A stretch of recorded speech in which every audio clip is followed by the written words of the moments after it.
अगर आपको लगता है कि कंपैरिजन आप डबल इक्वल से करो या ट्रिपल इक्वल से, बात एक ही है, तो ये वीडियो आपको एटलीस्ट एक जॉब रिजेक्शन से तो बचाने ही वाला है। डबल इक्वल का मतलब होता है loose equality check and triple equal का मतलब होता है strict equality check.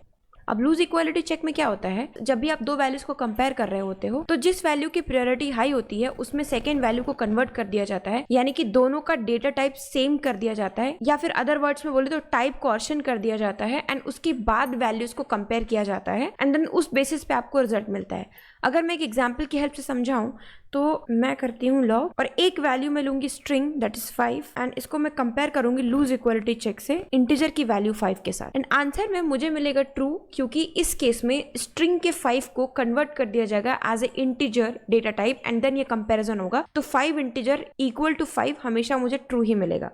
Let me show you.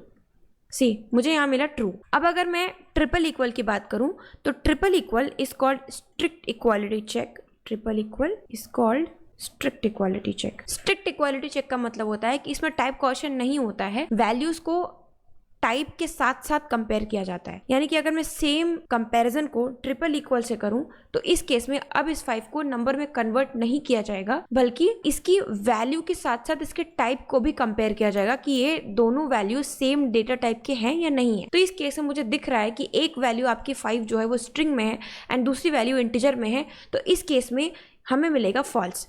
Let's run and check. ठीक है, तो हमें मिला यहाँ पे फॉल्स, क्योंकि पहला 5 आपका स्ट्रिंग में था, सेकेंड आपका इंटीजर में था और आपने स्ट्रिक्ट टाइप चेकिंग की, यानी कि यहाँ पे वैल्यू के साथ साथ डेटा टाइप भी चेक हुआ और डेटा टाइप दोनों के डिफरेंट है। This is the difference between double equal to and triple equal to.